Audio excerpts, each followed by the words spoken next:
अस्सलाम वालेकुम। उम्मीद है आप खैरियत से होंगे। मैं सलाहुद्दीन फैसल कुछ अहम ख़बरों के साथ। सबसे पहले जो हमारी ख़बर होगी वो सुप्रीम कोर्ट मंगल को पंजाब के इलेक्शन के हवाले से समाअत करेगी और इस मौके पर तमाम सियासतदानों और सियासी जमातों ने अपने अपने मोर्चे संभाल लिए हैं। परवेज़ इलाही के घर छापा किसने मारा, ये दूसरी खबर होगी। और तीसरे नंबर पे हम डिस्कस करेंगे मौजूदा हुकूमत पर साबका वज़ीर-ए-आज़म ने अदम एतमाद का इजहार कर दिया। सबसे पहले हम आते हैं परवेज़ इलाही के घर छापा किसने मारा। नाजरीन, 48 घंटों से ज़ायद का वक्त गुजर चुका है, लेकिन अभी तक जो है परवेज़ इलाही के घर जो ऑपरेशन किया गया उसके ज़िम्मेदारों का तयन नहीं हो सका। और अगर देखा जाए तो जिस तरह ये ऑपरेशन किया गया, इससे तो ये लगता था कि अलकायदा के किसी हाई वैल्यू टारगेट के घर जो है वो ऑपरेशन किया गया है, और ऑपरेशन जो है वो मिडनाइट में किया गया है। और जिस तरह बख्तरबंद गाड़ियाँ, पुलिस एहलकार घर में घुसे, चादर चार दीवारी का तकद्दुस पामाल किया गया और इसकी वजह से कई लोग भी ज़ख्मी हुए। तो उसके बाद जो है इस बात पर यकीन करना कि इस ऑपरेशन में किसी आला शख्सियत का हाथ नहीं है, ये नामुमकिन है, क्योंकि जिस तरह ये ऑपरेशन किया गया है उसके फ़ौरी बाद जो है वो हुकूमत बैकफुट पर चली गई और हुकूमत और सूबाई हुकूमत ने जो है इस ऑपरेशन से इनकार कर दिया। तो इसका मतलब है कि पस पर्दा कोई अहम शख्सियत है जो कि इस ऑपरेशन को चाह रही थी, और इस ऑपरेशन के पीछे जो पस पर्दा शख्सियत है उसका मकसद क्या था। उसका बुनियादी तौर पे मकसद ये था कि जो इस वक्त हुकूमत और पीटीआई के दरमियान मज़ाकरात हो रहे हैं वो मज़ाकरात नाकाम हो जाएं। अब वो मज़ाकरात क्यों नाकाम करवाना चाहती थी, क्योंकि अगर ये मज़ाकरात कामयाब हो जाते हैं तो इसका फ़ायदा सबसे ज़्यादा जो है वो शहबाज शरीफ ग्रुप को होगा। इन मज़ाकरात की नाकामी जो है वो मुस्लिम लीग नवाज़ ग्रुप चाहता है, जिसका इजहार आप देख लें नवाज़ शरीफ, मरीम नवाज़, ख्वाजा आसिफ, एहसन इकबाल, मियाँ जावेद लतीफ़, एहसन इकबाल और दीगर कायदीन वाज़िया तौर पे कर चुके हैं। वो चाहते हैं कि ये मज़ाकरात नाकाम हो और उसके बाद जो है नाअहली की तलवार जो है वो शहबाज शरीफ पर लटक जाए।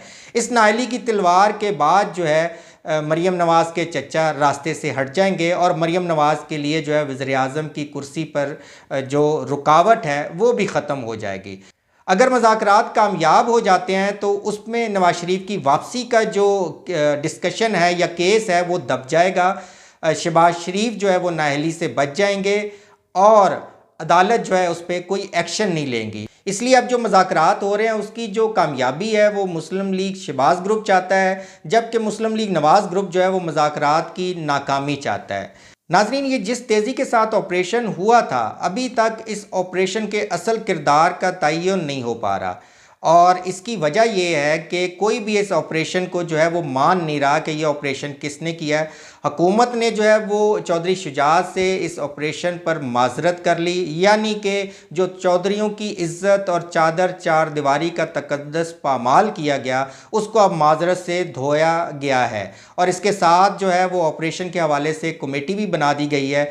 तो अब कमेटी खेल कर जो है इस ऑपरेशन मिडनाइट पर जो है वो मट्टी डाल दी जाएगी। इसके साथ नाजरीन, जो मंगल को सुप्रीम कोर्ट की पंजाब के इलेक्शन के हवाले से समाअत हो रही है, उस समाअत से पहले हुकूमत और पाकिस्तान तहरीक इंसाफ के दरमियान मज़ाकरात हो रहे हैं, और इन मज़ाकरात के नताइज के बाद जो है वो पाकिस्तान तहरीक इंसाफ और मौजूदा हुकूमत ने अपने अपने मोर्चे भी संभाल लिए हैं। मौजूदा हुकूमत ने हिफाजती इक़दामात के तहत कौमी असम्बली का जो बुध को इजलास हो रहा था उसको अब मंगल सुपहर 4 बजे जो है वो बुला लिया गया है, क्योंकि इन मज़ाकरात के नताइज जो है वो सुप्रीम कोर्ट के फ़ैसले पर असरअंदाज होंगे, तो उसके सद्देबाब के लिए जो है ये इजलास बुलाया गया। इसी तरह इमरान खान ने जो है वो मज़ाकरात के नताइज अगर फ्रूटफुल नहीं निकलते तो इमरान खान ने लॉन्ग मार्च का ऐलान कर दिया है, और इस लॉन्ग मार्च की रिहर्सल के लिए जो है वो 1 मई को पूरे पाकिस्तान में रैलियां निकाली जाएंगी ताकि कारकुनों को मुतहरिक किया जा सके। तो इसीलिए अब ये जो मंगल को सुबह 11 बजे मज़ाकरात होंगे, इस पर तमाम हुकूमती और सियासी जमातों की नज़रें लगी हुई हैं, और इनके नताइज से जो है हर सियासी जमात अपना अपना तयन जो मुस्तकबिल के हवाले से है वो करेगी। नाजरीन, इसके साथ साबका वज़ीर-ए-आज़म शाहिद खाकान अब्बासी ने एक बहुत बड़ा इल्ज़ाम जो है वो मौजूदा हुकूमत पर लगाया है। शाहिद खाकान अब्बासी ने कहा कि मौजूदा हुकूमत ने आटा स्कीम जो है उसमें स्कैम किया है। और ये स्कैम जो है कोई छोटी रकम का नहीं है, बल्कि 20 अरब रुपए का है। अब ये 20 अरब रुपया जो है एक बहुत बड़ी रकम है। आप कहें कि 70 अरब की जो है वो आटा स्कीम थी और उसमें से तकरीबन 20% जो है वो 20 अरब रुपए का जो है वो स्कैम किया गया है। हुकूमत ने जो है वो अपने तौर पे सोशल मीडिया में जो है इन इल्ज़ामात की तरदीद की है। हालांकि होना ये चाहिए कि हुकूमत जो है वो इन इल्ज़ामात की तहकीकात कराए ताकि आवाम को जो है इस आटा स्कैम के हवाले से पता चल सके। लेकिन अभी तक हुकूमत की तरफ से जो है शाहिद खाकान का अब्बासी के जो आटा स्कैम के हवाले से इल्ज़ामात हैं, कोई इंक्वायरी कमेटी जो है वो नहीं बिठाई गई, बल्कि सिर्फ मीडिया के ज़रिए जो है वो तरदीद ही काफ़ी समझी गई। इसके साथ ही मुझे इजाज़त दीजिए। अल्लाह हाफ़िज़।